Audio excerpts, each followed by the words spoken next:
নিশ্চয়ই শুনতে পারবো আরেকটু।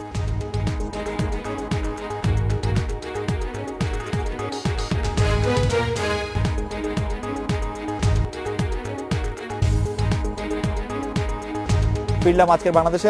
আরাফাত ভাই, বিরতির আগে আপনার কাছে যেটি জানতে চাইছিলাম যে বিরোধী দলীয় বিএনপি চেয়ারপারসনকে আসলে পল্টন কার্যালয়ে যেতে না দেওয়া এবং সভা সমাবেশ করতে না দেওয়াটা আসলে এই পুরো অবস্থাটাকে ইনস্টিগেট করেছে। আমি সেটাই বলছি আপনাকে, যে স্ট্যাটিস্টিক্স দিলাম সারা বছর ধরে কিন্তু তারা তাদের সবকিছু প্রোগ্রামগুলি করেছে এবং কোনো ছাড়া, প্রতিবন্ধকতা ছাড়া।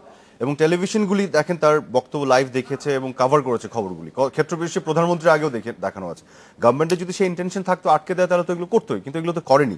কিন্তু স্পেসিফিক্যালি দুটো প্রোগ্রাম কেন আটকানো হলো? গাজীপুরের তো একটা বাস্তবতা আমরা দেখেছি। তারেক রহমান সাহেবের যে কটূক্তিপূর্ণ মন্তব্য বঙ্গবন্ধুকে নিয়ে, তার প্রেক্ষিতে ছাত্রলীগের খেপে যাওয়া বা তাদের পাল্টাপাল্টি অবস্থান, সেখানে তো অথরিটিকে একটা সিদ্ধান্ত নিতে হয়েছে। আর 5ই জানুয়ারিতে গভর্নমেন্ট যেটা বলছে যে তাদের কাছে ক্রেডিবল আপনার ইন্টেলিজেন্স ইনফরমেশনের উপর ভিত্তি করে তারা এই কাজটি করেছে, যেটা প্রমাণিত হচ্ছে পরবর্তীতে আমি যে এক্সাম্পলগুলো দিলাম, গয়েশ্বরচন্দ্র রায়ের যে আপনার ফোন আলাপ, তারেক রহমানের বক্তব্য। এবং আমি এখানে একটা দাবি জানাতে চাই, তাদের কাছে আরো যত ইনফরমেশন আছে গভর্নমেন্টের কাছে, ইন্টেলিজেন্স ইনফরমেশন, কি নাশকতা পরিকল্পনা তারা করছিল, এগুলো সব রিভিল করা উচিত, জনগণকে জানতে দেওয়া উচিত। গভর্নমেন্টকে বিশ্বাস করব কেন?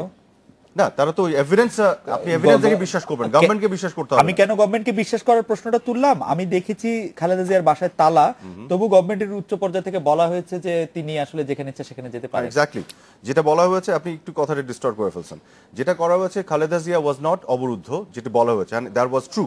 Khaleda Zia was stopped coming out of her house শুধুমাত্র আপনার 5ই জানুয়ারিতে, যেদিন 144 ছিল, সেই দিন শি ওয়াজ স্টপড। আগে পরে শি ওয়াজ নট স্টপড। 5 জানুয়ারি তো 144 ছিল? হ্যাঁ। কোথায়? 144 ছিল এন্টার ঢাকা সিটিতে। 144 ছিল? হ্যাঁ ছিল, 144 ছিল। সে উনি আইন ভাঙতে যাচ্ছিলেন, সেখানে তাকে স্টপ করা হয়েছে আইন প্রয়োগ করে। কিন্তু তার আগে পরে ওনাকে বলাও হয়েছে যে ওনার বাসায় যাওয়ার জন্য বা এনিওয়্যার, উনি যেতে রাজি হননি। কিন্তু আপনি যখন একটা নাশকতার পরিকল্পনা আগাবেন বা এক ধরনের কেওটিক সিচুয়েশন ক্রিয়েট করবেন, তখন তো government will, the authority will stop it. So এই দুটো ঘটনাতে স্টপ করা হয়েছে, যার পেছনে ক্রেডিবল ইনফরমেশন ছিল। এবং আমি বলছি না যে গভর্নমেন্ট বলবে আপনি বিশ্বাস করবেন, আমি তো এই জন্যই দাবি করছি যে গভর্নমেন্টের সেই এভিডেন্সগুলি রিভিল করা উচিত, যাতে করে মানুষ এভিডেন্সগুলি দেখে একটা জায়গায় পৌঁছতে পারে।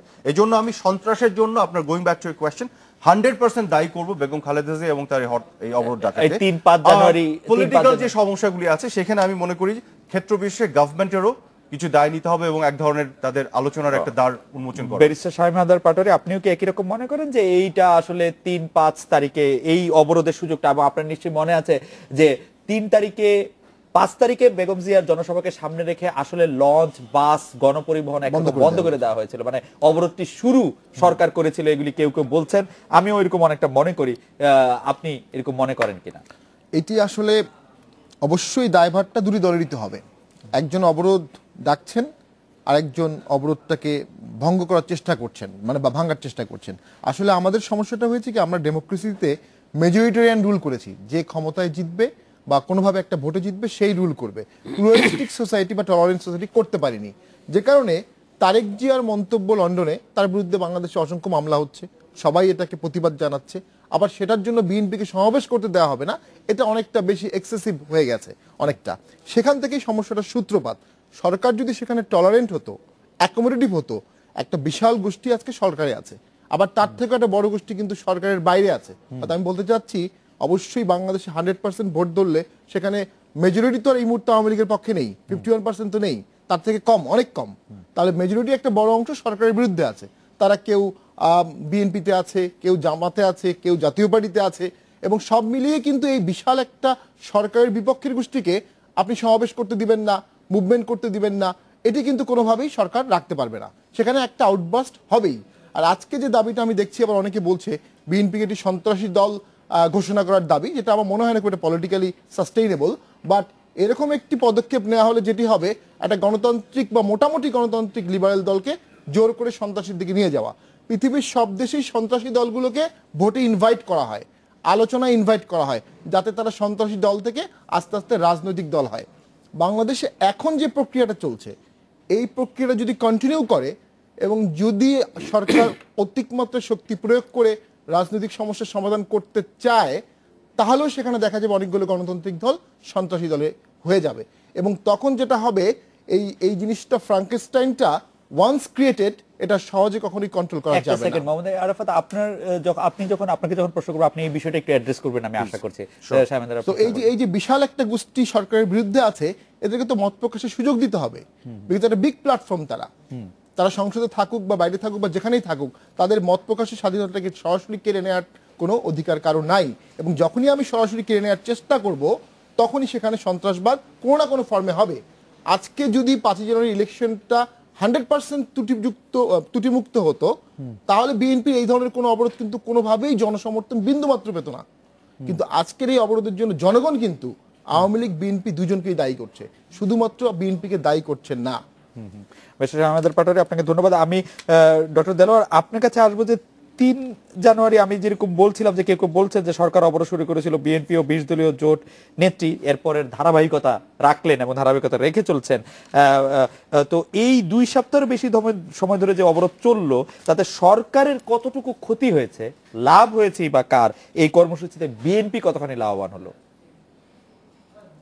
যেহেতু প্রক্রিয়াটা চলছে এখনো, কারণ আমরা যদি জনগণের দৃষ্টিভঙ্গি থেকে দেখি, তাহলে কিন্তু সরকার এবং বিরোধী দল অথবা বিএনপি বা বিরোধী দল তাদের যে রাজনৈতিক হিসাব নিকাশ, কারণ আমরা দেখছি যে এক ধরনের কৌশলের খেলা খেলছেন, এক ধরনের জিরো সাম গেমের দিকে তারা যাচ্ছেন। তারা পুরো জাতিকে, পুরো জনগোষ্ঠীকে এক ধরনের একটা জিম্মি অবস্থায় নিয়ে আসছেন।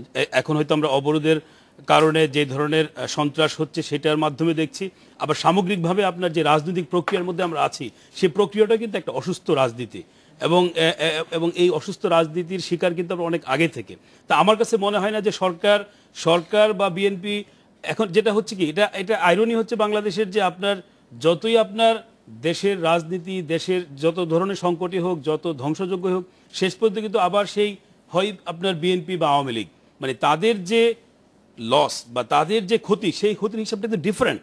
ওইটা অত্যন্ত ভয়ঙ্করভাবে, মানে তাদের হিসাবটা, তারা কিন্তু জনগণের যে সত্যিকার জনগণকে বলা হচ্ছে সংবিধানের যে মালিক, কিন্তু জনগণের যে কষ্ট, জনগণের যে দাবি, জনগণের যে অধিকার, জনগণ যেই জায়গায় পৌঁছতে পারতো, যেমন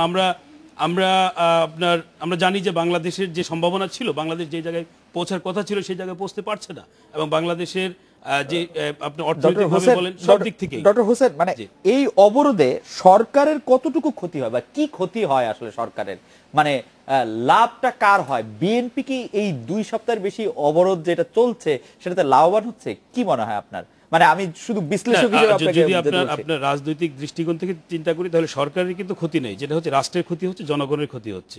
বিরোধী দলের যে বিষয়টা, বিরোধী দলের ক্ষতি এই অর্থে ক্ষতি, আপনি যদি একটা সুস্থ রাজনীতির দৃষ্টিকোণ থেকে চিন্তা করেন, তাহলে বিরোধী দলের ক্ষতি হচ্ছে, কিন্তু বিরোধী দলের দৃষ্টিভঙ্গি হচ্ছে এটা আনফরচুনেটলি সব বিরোধী দলই তারা একটা অরাজকতা, এনার্কির মধ্যে এক ধরনের, যেটা আমরা বলি যে ঘোলা পানিতে মাছ শিকার করা, এই দিক থেকে চিন্তা করলে হয়তো বিরোধী দল তারা একটা লাভের হিসাব তারা করছে। স্যার, একটা একাডেমিক ইন্টারেস্ট একটা প্রশ্ন করি, আমরা যদি এটাকে একটা সমীকরণে সাজাই, সেই যে সমীকরণটা হচ্ছে এরকম যে বিরোধী দল মনে করছে জনগণ কষ্ট থাকলে, আপনি যেরকম বলছেন জনগণ কষ্টে আছে, জনগণ কষ্টে থাকলেই শুধু সরকার নরম হবে। তো জনগণের কষ্টের কথা সরকার ভাববে কেন? মানে সরকারের দায় কি?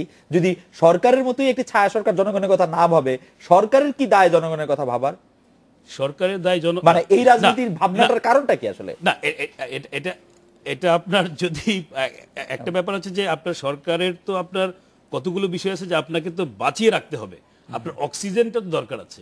এখন যদি জনগণকে যদি অক্সিজেনটা দেওয়া না যায়, যেমন আজকে জনগণ বেরোতে পারছে না, জনগণের নিরাপত্তা বিঘ্নিত হচ্ছে, এটা একটা বেসিক বিষয়, সেখানে কিন্তু সরকারের মাথা ব্যথা, কারণ তাহলে সরকারের অস্তিত্বই থাকে না।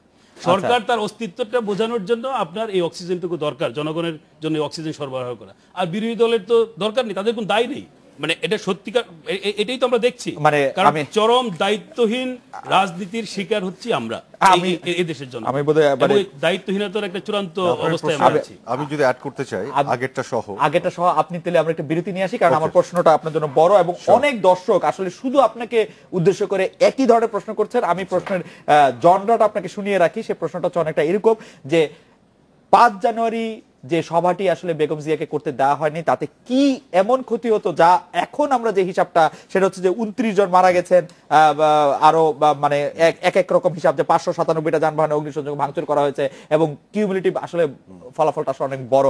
সেইটার তুলনায় আসলে 5 জানুয়ারি একটি সভা সমাবেশ করা কতটা ক্ষতিকর হতো? পাশাপাশি যদি আমি প্রশ্নটি করে রাখি যে এতে সরকারের কতটুকু ক্ষতি হলো, লাভ হয়েছে কার? এই কর্মসূচিতে আসলে বিএনপি বা আওয়ামী লীগের কি লাভ হলো? আমরা একটা বিরতি নিয়ে আসছি আপনার কাছে।